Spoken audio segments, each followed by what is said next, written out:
Oi, gente, boa tarde. Bom, como prometido, eu tô aqui para falar para vocês sobre as leis sistêmicas, né? Ou as leis que regem a constelação familiar. O processo de constelação, né, o movimento de constelação familiar, ele tem basicamente três pilares, vamos dizer assim, ou três leis fundamentais que estão regendo todo o movimento de constelação, né? E quais são essas leis? Essas leis são a lei do pertencimento, a lei de hierarquia ou ordem e a lei do equilíbrio de troca. Tá, então tá, Mariane, o que essas leis querem dizer? Né? É lógico que, já vou adiantando, que é muito profundo e é muito amplo, então aqui a gente só vai dar uma pincelada mesmo. E até para vocês levarem esses conhecimentos para a vida, para o sistema de vocês, né? Para as relações, porque elas se ramificam em muitas camadas, né? Como se quando a gente pega uma lei, quando a gente vem com um cerne, assim, né, de todo um movimento e um processo, as leis funcionam dessa forma, elas são como se fosse o centro ali, o cerne. Então, desse cerne se ramifica para uma série de movimentos e que estão todos interrelacionados. Então, vamos pegar, não tem uma ordem, mas vamos pegar aí como primeira lei a lei do pertencimento. Na lei do pertencimento, a gente compreende que todo mundo, todo mundo, cada ser tem o direito de pertencer. Então, todos nós pertencemos, todos nós temos um lugar no sistema, temos um lugar no todo, né? E quando eu falo sistema também, o que eu quero dizer também com sistema? O sistema é como se fosse um organismo vivo, né? Então, é um todo organizado, né? Por vários pontos, por várias partes.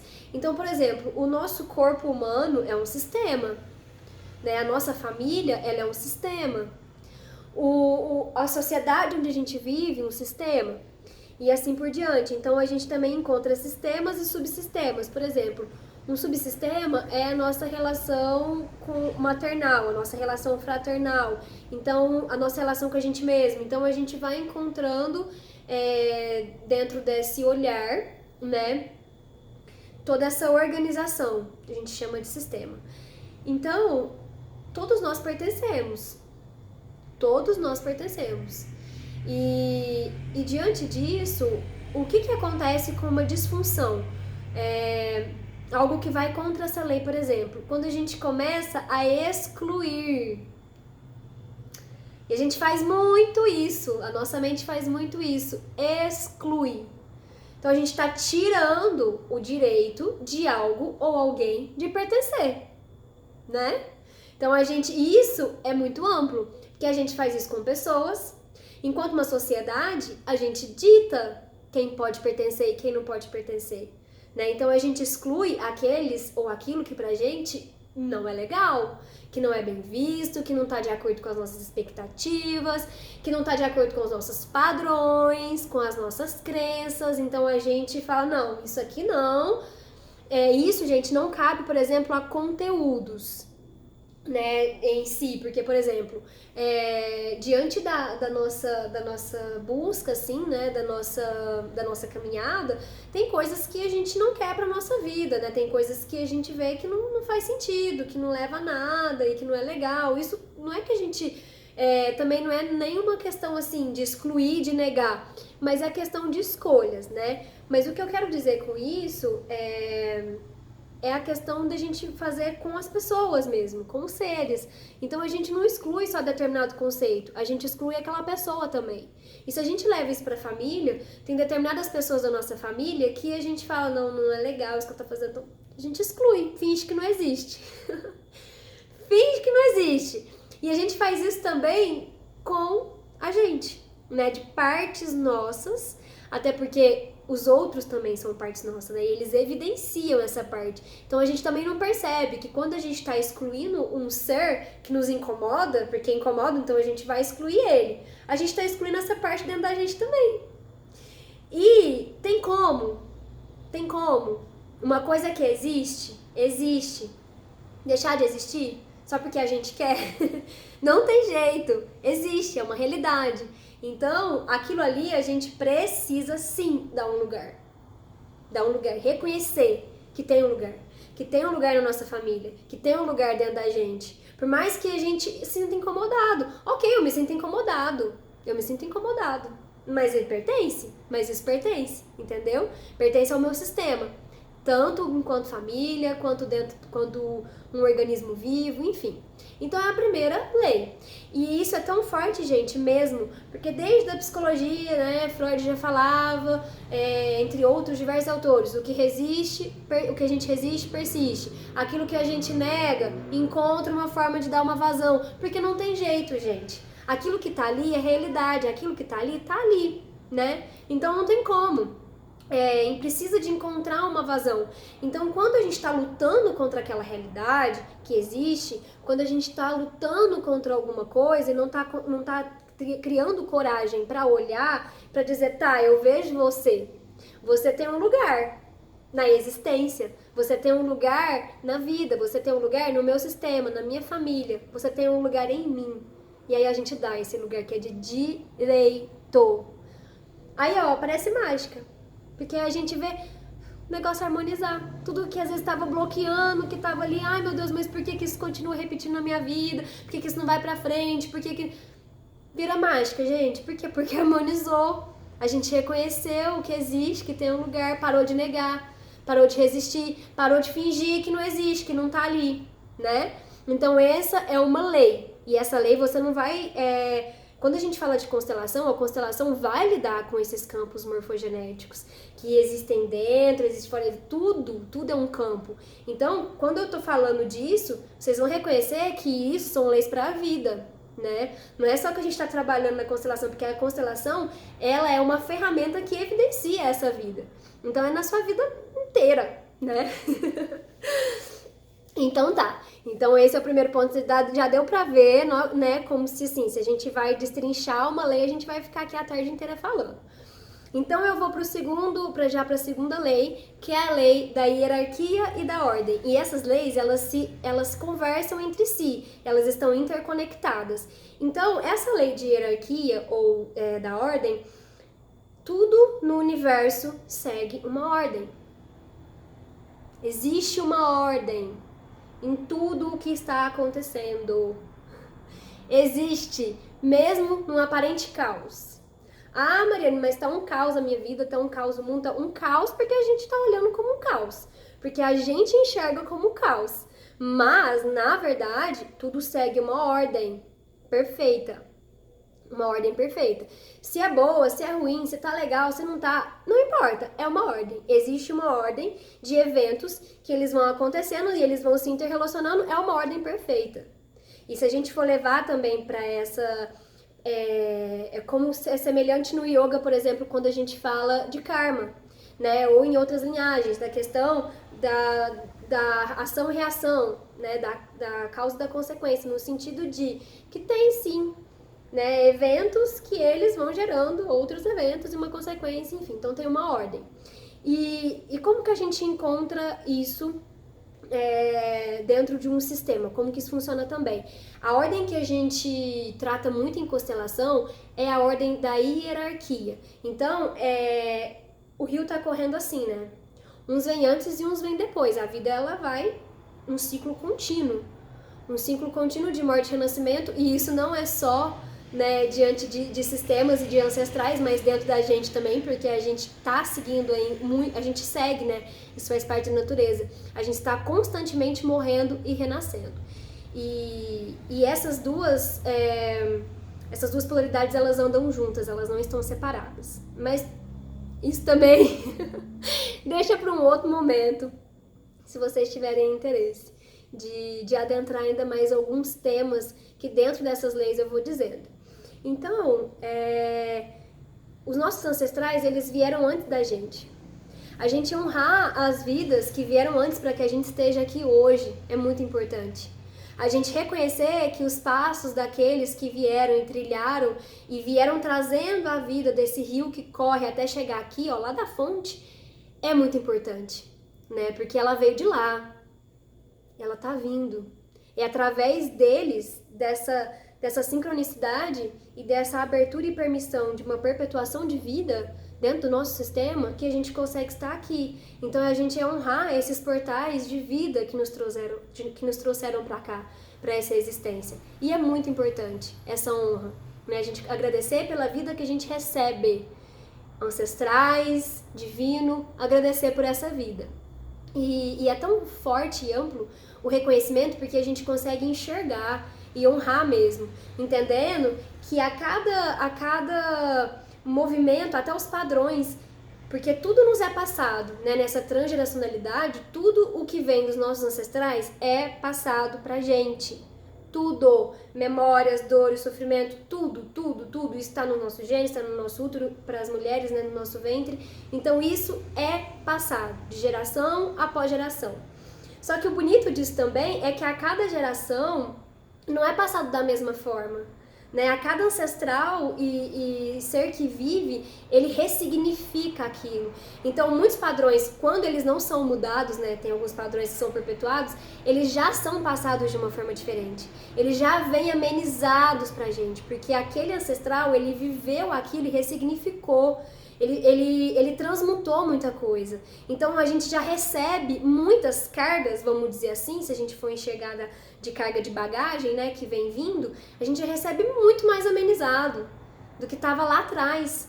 Então é honrar isso também, né, honrar essa realidade. E aí isso ajuda também quando a gente coloca em constelação, ajuda a gente a ver quais são os padrões, né, que estão sendo perpetuados. O que aconteceu lá atrás que uma história está se repetindo? E a gente vê muito isso. Histórias que se repetem, que às vezes uma avó, uma tataravó, a mãe viveu a mesma história que você está vivendo, muito semelhante. Ou traz as mesmas características de alguma coisa, os mesmos padrões. Então, como que é? O que são esses padrões nessas histórias? O que pode ser, quando a gente olha, a gente traz para a consciência, a gente tem a oportunidade de transmutar, de ressignificar aquilo. É como se a gente nos desse a oportunidade de escolher. Eu quero continuar perpetuando isso, né? Ou não? Eu quero escrever uma história diferente. Eu quero fazer algo diferente com tudo isso que eu recebi. Te dá um empoderamento nesse sentido da sua escolha, do que você quer escolher. E aí você traz pro presente e fala, nossa, eu que escrevo o livro da minha vida. Tudo bem que eu recebo, muitas das vezes eu recebo esse livro com já páginas escritas, mas eu tenho a caneta aqui nas minhas mãos e eu posso, a cada momento, escrever uma história diferente. A cada momento eu posso escrever uma história diferente. Com tudo que já foi contado e com tudo que eu ainda posso contar. Então isso também traz esse alinhamento, sabe? De passado, uma harmonização mesmo, de passado, presente e futuro. E nos coloca, muitas das vezes a gente fica olhando para trás, para os nossos ancestrais, para o passado, fica olhando lá e não tá olhando para frente, não tá olhando para frente nem para nossa vida. Não tá. E quando a gente olha para frente, a gente nem sabe o que vai vir, sempre é um desconhecido, mas a gente tá ali, aberto, receptivo, para viver o que tiver que viver, né? Para construir diante de cada momento que precisa ser construído. A gente tá com o nosso coração aberto, a gente tá ali presente. Com a vida, com o livro da vida nas nossas mãos e seguindo em frente. Ok? Agora a terceira lei é a lei do equilíbrio de troca. Esse equilíbrio de troca, gente, é esse equilíbrio de dar e receber. E isso também está em tudo na nossa vida. O equilíbrio de troca, ele é o quanto a gente está aberto para receber da vida e o quanto a gente está aberto para doar. Né? Como que isso se trata em todas as relações. Só não vou pincelar muito porque tem uma diferença entre esse equilíbrio, ele tem uma diferença quando se trata da gente com os nossos ancestrais e da gente com as pessoas ali que de certa forma tá no mesmo nível de hierarquia. Então esse equilíbrio de troca ele muda quando se trata de linhagens ancestrais e descendentes, tá? Porque, por exemplo, dos nossos ancestrais que a gente recebe a vida, a gente só recebe. Não tem como a gente retribuir no mesmo nível para eles. Eles estão sempre acima. Não tem como a gente retribuir a vida de volta para eles, não tem jeito. Então a forma como a gente faz isso é honrando mesmo a nossa vida, trazendo com mais vida, né? Trazendo vida trazendo mais vida para nossa vida. E isso em tudo, os nossos sonhos, planos, tudo que a gente faz, os nossos frutos, que entra filhos, entra projetos, enfim, tudo que a gente faz com a nossa vida é a melhor forma da gente honrar, estando realmente presente. Então tá, mas aí então a gente vai falar dos níveis que estão ali na mesma hierarquia, né? Que são irmãos, amigos e assim vai indo. Casal, isso se dá muito pra relacionamento afetivo amoroso, viu, gente? Muito. Então, do quanto é como se a gente tivesse essa consciência desse equilíbrio necessário para que as relações elas se perpetuem e elas cada vez mais avançam e cresçam e vão subindo, né, juntos, vão ficando alinhados. E isso dá muito com a gente, isso também se dá muito da gente com a gente mesmo, né? O quanto a gente tá, porque por exemplo, eu vou utilizar exemplos também que ficam mais fáceis para vocês entenderem. Às vezes a gente se vicia num só movimento. Por exemplo, no movimento de sempre tá dando, e a gente percebe que a gente não tá se abrindo para receber também do outro, receber da vida, sabe? Receber da gente mesmo, o nosso amor, o nosso carinho, receber os presentes, receber o que vem dos nossos pais, receber o que vem das nossas mães, receber, sabe? Então a gente percebe às vezes que a gente fica muito no movimento de querer fazer o tempo todo, ou dar para as pessoas, ofertar, e a gente não está se permitindo receber. Ou então o contrário, a gente só quer receber, mas na hora de doar, de compartilhar aquilo que a gente recebe, a gente já não quer. Né? Então, assim, ficar atento nesse movimento, que eu costumo pensar ultimamente como se fosse uma respiração, que isso também é uma lei da natureza que está com a gente. É expansão e contração, expansão e contração. Então, você recebe aquela energia vital, aquele ar, você recebe aquilo que vem das pessoas, da vida, daquilo que você colhe, você recebe, permite receber, e você depois se permite compartilhar aquilo. Permite doar, compartilhar. Então, se a gente mantém esse respirar, né, essa dança em sintonia, equilíbrio, gente, vocês vão estar total harmonizados com os movimentos da vida de vocês, nas relações dentro e fora, total harmonizado, total, porque é aquele momento de respiro, de silenciar e receber. Apenas receber. Depois é aquele momento de compartilhar. Celebrar, de doar aquilo que tá aqui, ó, em expansão dentro de você. Então é isso. Eu agradeço imensamente para quem acompanhou agora esse vídeo, viu até aqui. Agradeço você que ficou, agradeço você que escutou. E mais importante, agradeço você que sentiu. Eu fui um pouco frenética, né, nas minhas palavras, até para não ficar um vídeo muito extenso, mas fiquem à vontade a ouvirem quantas vezes vocês quiserem e a levarem para vocês essas reflexões e essas leis que permeiam todo o sistema, todas as relações, todos os campos. Se a gente consegue harmonizar com esses pilares, a gente harmoniza praticamente tudo que está regendo ali na nossa vida. Depois só alguns pontos. Porque tem mais, né, gente? Essas leis vão ramificando. Mas elas são os pilares. Então, namastê, gratidão. E espero que vocês, desse compartilhar e dessa manifestação, que vocês possam utilizar isso com muita sabedoria, com muito amor, com muito discernimento e desfrutar dessa medicina, que é esse conhecimento e essa sabedoria, tá bom? Grande beijo e até!